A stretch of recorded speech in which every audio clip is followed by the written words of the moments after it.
Hey guys, welcome back to Hype RC. The weather is starting to change outside. The snow's starting to fall and the temperatures are starting to drop. So we're going to have to take the RC fun indoors. And to do that, we have the brand new team associated DC10 Drift car. This is the brand new RTR version. Now, I do have the kit, and we are going to do a budget build on this soon, and we'll do a side-by-side comparison of these two rigs. But today we are just going to concentrate on the RTR. So we're going to get this rig over to the bench, see what comes out of the box, and then we're going to take it to the local track and do a box stock run around Zero Traction's drift course and see what we think about this rig. Stick around and check it out. All right, guys, now that we got it over on the bench, let's go ahead and check out some of the box art before we open this package up. So it looks like we have a blue unicorn style body. I'm a very big fan of Ken Block, so I love the fact that we're still trying to keep his memory going around. So very nice box art on this. Lots of details on here. It is a 1/10 scale rig. Looks like we have plenty of throw in the steering. Nice brushless ESC and motor combo. It looks like it has a 3-position motor as well. So let's go ahead and get this guy out of the box and check it out.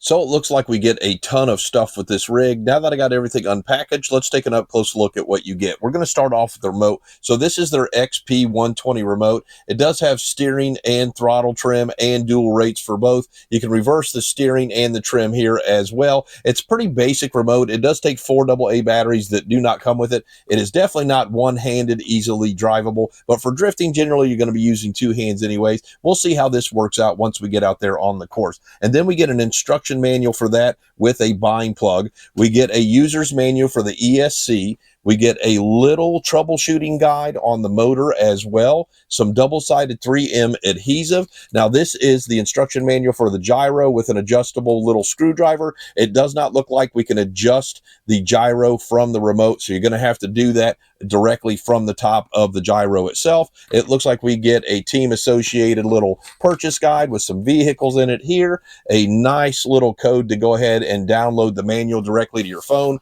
a very nice decal sheet to go ahead and dress the rig up, and then of course all the extra tree parts and a couple extra body clips as well. So let's go ahead and take an up close look at the car.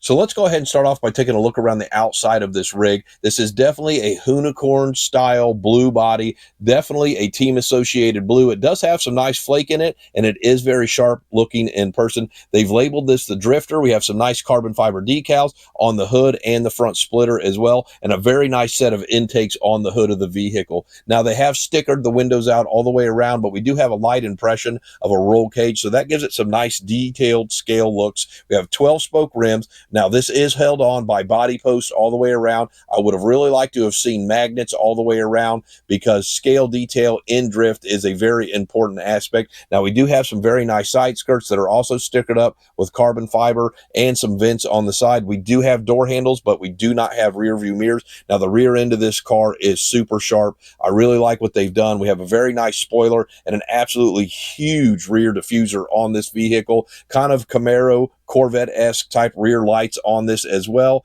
And then on the other side, it looks like the exact same thing all the way around. Now, lots of room in these front wheel wells to go ahead and be able to have lots of articulation and be able to turn at full comb on these. So very good looking body. I'm very pleased with what they've done here. Some guys I've seen complaining about it. To me, I think this looks very sharp for an RTR body under $450.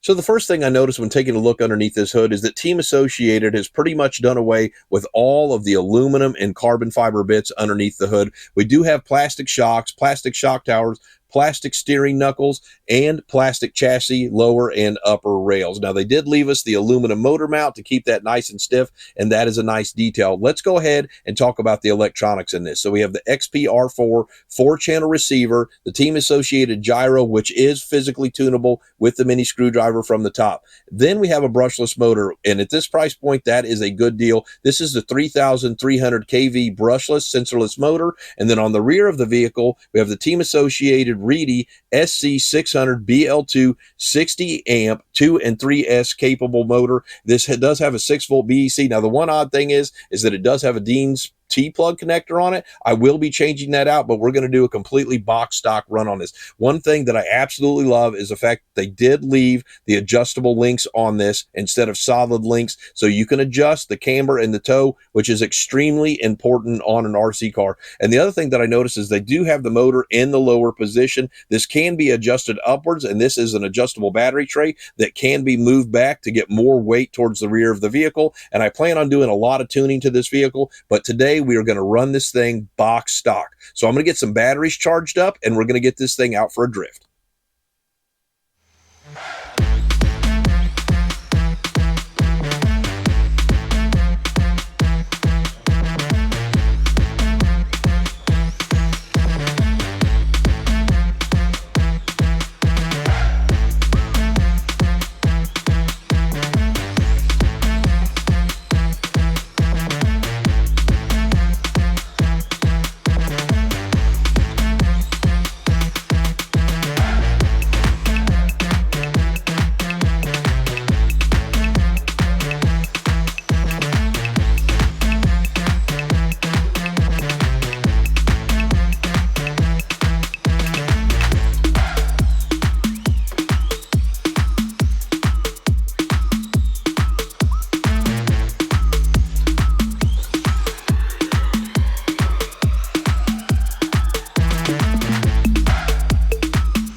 All right, guys, I had an absolute blast getting out and drifting the brand new Team Associated DC10 RTR. This car performed very well box stock. I let multiple other guys at the track drift this as well, and they all agreed this is a lot of car from an RTR. And let's go ahead and jump into the pros and cons on why everybody felt that way. So one of the biggest pros for me personally is the fact that Team Associated has got involved in drifting. So when you get big companies like this involved, it creates more competition. More competition creates a better product, and a better product, and the end result is more value for your money. The next pro is the fact that the Reedy electronics on this performed very well. The gyro, the servo, the brushless motor, and ESC all perform fantastic. You don't have to replace any of them right off the bat, and that is very nice from an RTR vehicle. Next is the wheels and tires, also perform very well on P-tile. Generally, RTRs, you have to replace the wheel and tire combo right out of the box. That is not something you have to address with this rig. The next pro is that this thing is fully adjustable. You can adjust the motor position, the battery position, all of the steering links, driving links, everything about this is adjustable. And if you're going to run in drifting, you really have to learn how to tune a car, and being able to have all the adjustability on an RTR is very important. And then the next is just the overall build quality of this. They did a great job out of the factory. We checked the dimensions on everything, and it is all set up very well out of the factory. All the links were the same size, and that's just a good build quality for this rig. I was concerned about the plastic shocks on this, but they perform very well. So just overall build quality and everything about this, it runs very well, and you can see that in the running video. Now we get into the con portion on this rig, and the biggest con is absolutely the XP120 remote. So this gyro is set up to be able to be adjusted from your remote with the third channel. This is only a 2-channel remote. It's clunky, it's big, the latency is not very good on it, and for a drift car, this is something you're going to want to replace. So a new transmitter and receiver combo is going to go a long way on this rig. And next is the fact that this comes with the lock diff or spool in the rear of the vehicle. They don't give you all the parts in the bag to be able to go ahead and turn this into a diff in the rear. You'll have to purchase that. And so that's just not exactly what I wanted out of this. I want a diff in the rear of this. I like the way that those perform better. Some guys, you know, this did perform okay with the spool in the rear, but I prefer a diff personally, and I'll have to spend money to go ahead and get that. I thought those parts were in the bag. They weren't. And then the other part missing from the bag is the longer top portion of the chassis. So to be able to raise the motor on this and move the battery back, because you want to shift the weight to the rear on a drift car, The top deck does not come in the bag either. So that is another part. If you want to adjust the motor into the upward position and move the battery back, you have to purchase that top deck. So I'm not thrilled about that. And then the last con is the fact that this comes with body pins. I understand why they did that. It's a cheaper option, but this is a nice looking body, and it would have really set everything off to have magnetic mounts for this and not have to deal with those body clips, because every time you run this RTR and you want to adjust the gyro, because you can't do it with the remote, you got to take the body off, which is taking those clips off, adjusting it, putting it back on, putting the pins back on, hitting the track, and it's just a lot of work. So I'm going to look at a way of, taping over those holes or something, masking the holes, doing something, and putting magnet mounts on this. I don't want to see body clips. It's 2024, almost 2025. I think all of RC just needs to do away with the old school body clips. All in all, Team Associated has done a fantastic job with this. It runs very well. I love the way that it runs. I'm going to spend minimal money to keep this car where it is. I've got the kit right here. We're going to go ahead and do the deluxe build with this. Budget minded, but this is going to get some better parts than what come on the RTR. And all in all, I think that we're going to have a lot of fun with both these rigs. We'll run them side by side, see which one performs better in the long run. So don't forget to support your local hobby shops. Bash, crawl, drift, repeat. Hit that subscribe and like button for me and ring the bell so you can catch my next video. We'll see you next time.